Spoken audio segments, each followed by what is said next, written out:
ಸಣ್ಣದಾದಂತಹ Kerala trip ಅಲ್ಲಿ ಇದ್ದೀನಿ. ಇವಾಗ ಕರೆಂಟ್ಲಿ ಇಡುಕಿಯಲ್ಲಿ ಇದ್ದೀನಿ ನಾನು.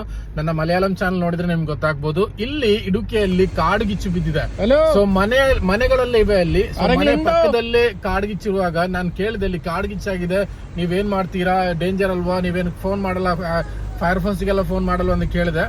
ಅವರು ಅದನ್ನ ತುಂಬಾ ಲೈಟ್ ಆಗಿ, ತುಂಬಾ ಕಾಮನ್ ಆಗಿ ತಗೊಂಡ್ರು. ಇದೇನು ಪರವಾಗಿಲ್ಲ, ಇದೆಲ್ಲ ತುಂಬಾ ನಾವು ನೋಡಿದೀವಿ, ಇಲ್ಲೇ ಇಷ್ಟೇನು ಸೀನ್ಸ್ ಏನಿಲ್ಲ, ಅದು ನಾರ್ಮಲ್ ಆಗಿರುತ್ತೆ ಎಂಬಂತಹ ಒಂದು ಕಂಡೀಷನ್ ಅಲ್ಲಿ അവರ ലൈഫ്. അത് ആരാണ് താൻ വരാന്? റോഡിലൊക്കെ ഉണ്ടോ? റോഡിൽ വരാനായി. എവിടെയാ? മുകളില്, കുറച്ച് മുകളില്. ഈ സൈഡിലാണോ ആ സൈഡിലാണോ? താഴത്തെ സൈഡിലാ. സാറില്ല, അവിടെ മനുഷ്യരൊന്നും ഇല്ലാത്തയാ. ಸೊ ಒಂದೊಂದು ದೇಶದಲ್ಲಿ, ಒಂದೊಂದು ಸ್ಥಳಗಳಲ್ಲಿ, ಒಂದೊಂದು ಊರಿನಲ್ಲಿ ಒಬ್ರೊಬ್ರು ಯಾವ ರೀತಿಯಲ್ಲಿ ಜೀವಿಸ್ತಾರೆ. ಪಕ್ಕದಲ್ಲೇ ಬೆಂಕಿ ಉರಿತಾ ಇದೆ, ಆದ್ರೂ ಮನೆಯವರು ಯಾವುದೇ ಒಂದು ಕೇರ್ ಮಾಡದೆ ದಿಸ್ ಇಸ್ ಕಾಮನ್ ಅಂತ ಹೇಳ್ಬಿಟ್ಟು ಜೀವಿಸುವಂತ ಒಂದು ಸ್ಥಳ. ನಾನಿವ ಇದನ್ನೆಲ್ಲ ನೋಡುವಾಗ ನನಗೆ ಆಶ್ಚರ್ಯ ಅನ್ಸುತ್ತೆ. ಯಾಕಂದ್ರೆ ಲಾಸ್ ಏಂಜಲಸ್ ಅಲ್ಲಿ ಲಾಸ್ಟ್ ಮಂತ್ ವೈಲ್ಡ್ ಫೈರ್ ಆಯ್ತು.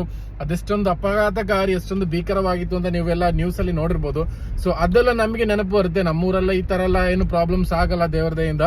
ಸೊ ಅಂತಹ ಒಂದು ಸಿಚುವೇಶನ್ ನಾವು ನೋಡುವಾಗ ನಮಗೂ ಕೂಡ ಭಯ ಆಗುತ್ತೆ, ಅಯ್ಯೋ ಇದೇನಾದ್ರೂ ಅಪಾಯ ಆಗ್ಬೋದಂತ. ಸೊ ಅವ್ರು ಹೇಳಿದ್ರದು ಕಾಮನು, ಪ್ರಾಣಿಗಳೆಲ್ಲ ಸತ್ತೋಗುತ್ತೆ ಅಂತೆ, ಅದ್ ಬಿಟ್ರೆ ಜನರಿಗೇನು ಅಪಾಯ ಆಗಲ್ಲ. ಸೊ ಏನು ಭಯಪಡಬೇಡಿ ಅಂತ ಹೇಳಿ ನಮ್ಮನ್ನು ಕೂಡ ಕಳಿಸಿದ್ರು ಅಲ್ಲಿಂದ.